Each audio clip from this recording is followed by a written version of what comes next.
로마서 3장 19절로 26절 말씀 읽겠습니다. 19절 우리가 알거니와 무릇 율법이 말하는 바는 율법 아래에 있는 자들에게 말하는 것이니 이는 모든 입을 막고 온 세상으로 하나님 심판 아래에 있게 하려 합니다. 그러므로 율법의 행위로 그의 앞에 의롭다 하심을 얻을 육체가 없나니 율법으로는 죄를 깨달음이니라. 이제는 율법 외에 하나님의 한 의가 나타났으니 율법과 선지자들에게 증거를 받은 것이라. 곧 예수 그리스도를 믿음으로 말미암아 모든 믿는 자에게 미친 하나님의 은이 차별이 없느니라. 모든 사람이 죄를 범하였음에 하나님의 영광에 이르지 못하더니 그리스도 예수 안에 있는 속량으로 말미암아 하나님의 은으로 값없이 의롭다 하심을 얻은 자 되었느니라. 이 예수를 하나님의 그의 피로써 믿음으로 말미암는 화목제물로 세우셨으니 이는 하나님께서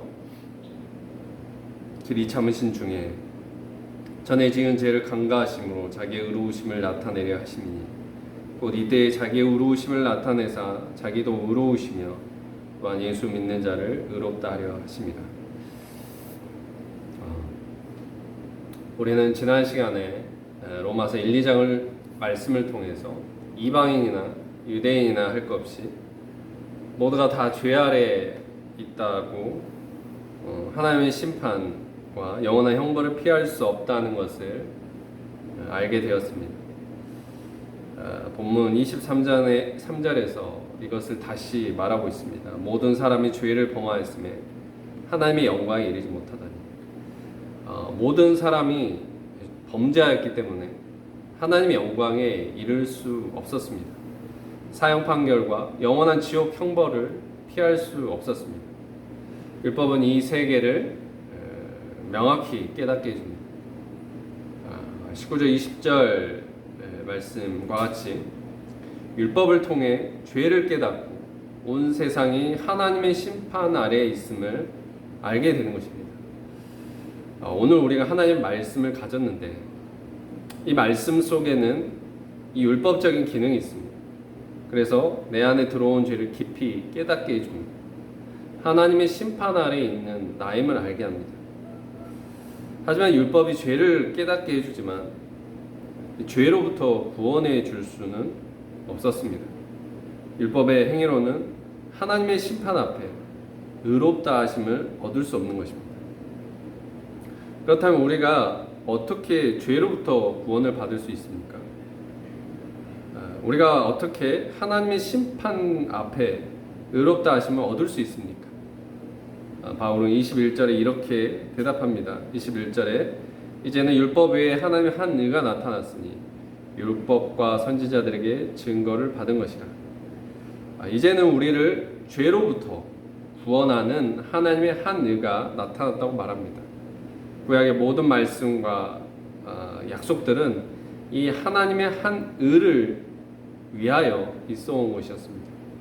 하나님이 이 의를 이루기 위해서 그동안 율법을 주시고 선지자를 통해서 말씀하시고 약속하신 것입니다. 그렇다면 이 의는 무엇입니까? 21절 읽겠습니다. 예수 그리스도를 믿음으로 말미암아 모든 믿는 자에게 미친 하나님의 은이 차별이 없느니라. 바로 예수 그리스도를 믿음으로 말미암아 모든 믿는 자에게 미친 하나님의 의입니다. 구약의 결론은 예수 그리스도입니다. 구약의 성취, 구원의 성취는 예수 그리스도입니다. 이제는 예수 그리스도를 믿음으로 우리가 죄에서 구원받을 수 있는 길이 열리게 된 것입니다. 우리가 예수 그리스도를 믿음으로 죄에서 구원을 받을 수 있습니다. 하나님 심판 앞에 의롭다 하심을 얻고 영원한 생명을 얻을 수 있습니다. 예수 그리스도를 믿음으로 구원받는 이 세계에 관해 바울은 24절에서 보다 구체적으로 설명하고 있습니다. 24절에 그리스도 예수 안에 있는 속량으로 말미암아 하나님의 은혜로 값없이 의롭다 하심을 얻은 자 되었느니라. 아멘. 바로 그리스도 예수 안에 있는 속량으로 말미암아 열리게 된 것입니다. 바울은 속량이라는 단어를 썼습니다. 속량을 통해서 그리스도 예수 안에 있는 구원을 설명했습니다. 우리가 구원을 알려면 먼저 속량이라는 말부터 알아야 됩니다. 속량이라는 말은 당시 노예 시장에서 사용했던 말인데 값을 치르고 풀어준다는 말입니다. 당시 노예가 자유인이 될 수 있는 단 하나의 방법이 있었어요. 그것은 어떤 의인의 도움으로 자신에게 묶여있는 몸값을 속전이라는 값을 치러서 자유인이 되는 방법입니다. 이것을 속량이라고 말을 하는 거예요. 이렇게 속량은 속전이라는 값을 치러 노예를 해방하는 것입니다. 그런데 하나님이 우리를 그렇게 죄에서 속량하셨다는 겁니다. 그리스도 예수 안에 있는 속량으로 말미암아 하나님은 예수 그리스도를 통해 그가 지고 가시고 달리신 십자가를 통해서 죄의 노예였던 우리를 속량하시고 구원하신 것입니다. 이것이 바로 이사야서 53장에서 예언한 말씀과 같습니다. 이사야서 53장 3절로 6절 보겠습니다. 읽겠습니다. 그는 멸시를 받아 사람들에게 버림을 받았으며 강고를 많이 겪었으며 질고를 아는 자라. 마치 사람들이 그에게 얼굴을 가리는 것 같이 멸시를 당하였고 우리도 그를 귀히 여기지 아니하였도다. 그는 실로 우리의 질고를 지고 우리의 슬픔을 당하였거늘 우리는 생각하기를 그는 징벌을 받아 하나님께 맞으며 고난을 당한다 하였노라. 그가 찔림은 우리의 허물 때문이요 그가 상함은 우리의 죄악 때문이라. 그가 징계를 받음으로 우리는 평화를 누리고 그가 채찍에 맞으면 우리는 나음을 받았도다. 우리는 다 양 같아서 그릇 행하여 각기 제 길로 갔거늘 여호와께서는 우리 모두의 죄악을 그에게 담당시키셨도다. 아멘. 여기 이사야 53장 본문은 누구에 대한 예언이죠? 바로 하나님의 아들 예수 그리스도에 대한 예언입니다. 세례자 요한이 예수님을 바라보며 이렇게 증언했습니다. 보라, 세상 죄를 지고 가는 하나님의 어린 양이로다. 예수님은 우리의 죄를 대신 지고 가신 하나님의 어린 양이 되셨습니다. 예수님이 십자가에 우리의 질고를 지고 우리의 슬픔을 당하셨습니다. 예수님이 누구 때문에 십자가를 지셨습니까? 바로 우리 때문에라는 5절에 그가 찔림은 우리의 허물 때문이요 그가 상함은 우리의 죄악 때문이라. 우리의 죄악 때문에 예수님은 십자가에서 죽임을 당하셨습니다. 사도행전 3장에 베드로 사도는 회중들에게 너희가 생명의 주를 죽였도다고 외칩니다. 사도 안에 뭐가 있습니까? 죽지 말아야 할 분이 죽으신 것에 대한 애통함이 있습니다. 생명의 주를 죽인 죄악의 세상을 향한 울분이 있습니다. 우리 안에 이러한 애통함과 울분이 있습니까? 이 마음이 없다면 주님의 십자가를 깊이 이해할 수 없는 것이죠. 이 마음이 없다면 구원에 대한 우리의 이해는 천박한 것이 됩니다. 십자가를 바라보며 예수 죽인 죄가 나에게 있음을 깨닫고 그 죄에 대한 애통과 회개가 있어야 하는 것입니다. 예수께서 십자가에 못 박히신 것은 나의 죄악 때문입니다. 죄악의 세상이 우리의 죄악이 하나님의 아들을 십자가에 못 박아 죽인 것입니다. 우리의 죄악 때문에 죄 없는 하나님의 아들이 십자가에서 죽임을 당하셨습니다. 그러나 하나님은 우리의 죄악으로 인해 십자가에 죽임 당하신 예수님을 통해서 더 큰 사랑을 드러내시고 우리를 구원하셨습니다. 예수님의 십자가를 통해서 하나님은 우리를 죄로부터 속량하시고 구원하셨습니다. 하나님은 십자가에서 악을 선으로 바꾸신 겁니다. 하나님은 아들의 십자가를 통해서 우리를 죄로부터 속량하시고 우리를 구원하는 놀라운 생명의 길을 여셨습니다. 25절입니다. 이 예수를 하나님이 그의 피로써 믿음으로 말미암은 화목제물로 세우셨으니 하나님께서 길이 참으시는 중에 전에 지은 죄를 간과하심으로 자기의 의로우심을 나타내려 하십니다. 여기 십자가에 달리신 예수를 통해서 하나님은 우리에게 어떠한 의를 드러내셨는지 구체적으로 기록하고 있습니다. 먼저 그의 피로써 믿음으로 말미암은 화목제물로 세우셨으니 하나님이 십자가에서 피 흘리신 예수를 화목제물로 세우셨습니다. 에베소서 2장 말씀에 십자가로 중간에 막힌 모든 담과 원수되는 것을 소멸하시고 하나님과 화목하게 하셨다고 하였습니다. 죄로 말미암아 하나님과 원수되었던 우리가 예수의 피로 말미암아 화목할 수 있는 사랑의 세계가 열리게 된 것입니다. 그리고 길이 참으시는 중에 전에 지은 죄를 간과하셨다고 했습니다. 하나님이 예수의 십자가로 인해서 죄인된 우리에 대하여 길이 참으시고 전에 지은 죄를 간과하셨습니다.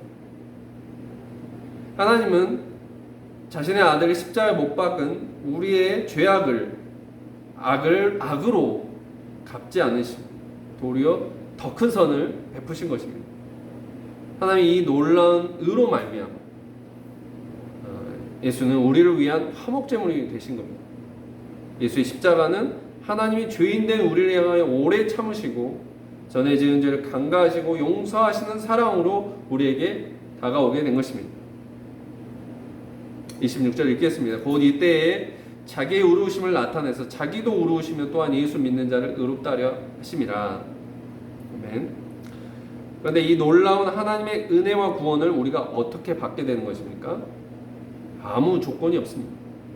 값없이 그저 믿음으로 말미암아. 여기서 믿음은 공로가 아닙니다. 은혜를 받는 통로입니다. 놀라운 사랑을 믿음으로 그저 받아들이는 것입니다.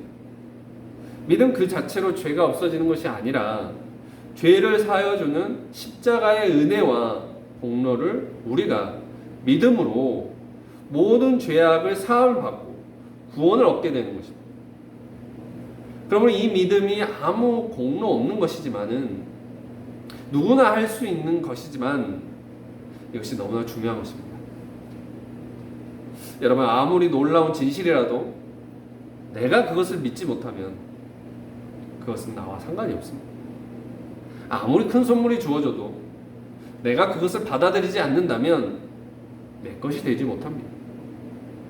아주 비싼 건물도 작은 사인 하나로 결정되는 것처럼 엄청난 이 구원의 은혜를 받는 것도 우리의 보잘것없는 믿음이지만 그것으로 결정된다는 것을 알아야 합니다. 그러므로 구원받는 우리에게 있어서 이 믿음이 얼마나 중요한 것입니까? 야고보서 3장 16절 18절 말씀에도 믿는 자마다 멸망하지 않고 영생을 얻게 하려 하심이라. 믿는 자는 심판을 받지 아니하는 것이요 믿지 아니한 자는 하나님의 독생자의 이름을 믿지 아니하면 벌써 심판을 받은 것이라고 했습니다. 그리고 로마서 10장 9절로 10절 말씀에 내가 만일 내 입으로 예수를 주로 시인하며 또 하나님께서 그를 죽은 자 가운데서 살리신 것을 내 마음에 믿으면 구원을 받으리라.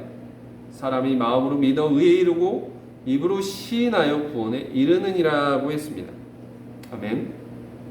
그러므로 우리 모두 하나님의 의, 예수 그리스도 안에 있는 속량, 곧 예수의 십자가에서 하나님이 나의 모든 죄를 사하여 주시고 죽음 가운데서 살리신 것을 마음으로 믿어야 합니다.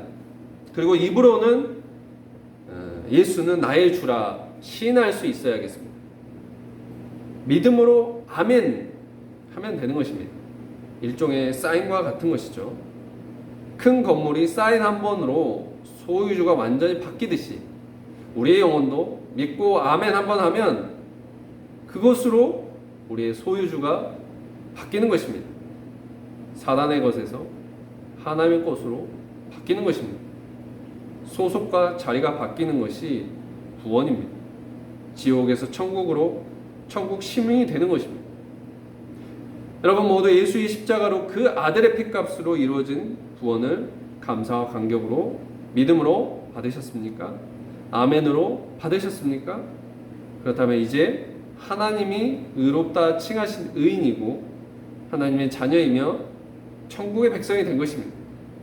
이 세계를 믿음으로 받아들이신 저와 여러분 모두가 또 그리스도 안에 거하시고 그 안에 풍성한 은혜와 참된 평안을 맛보면서 하나님의 영광과 하나님 나라를 바라보고 즐거워하시기를 소망합니다.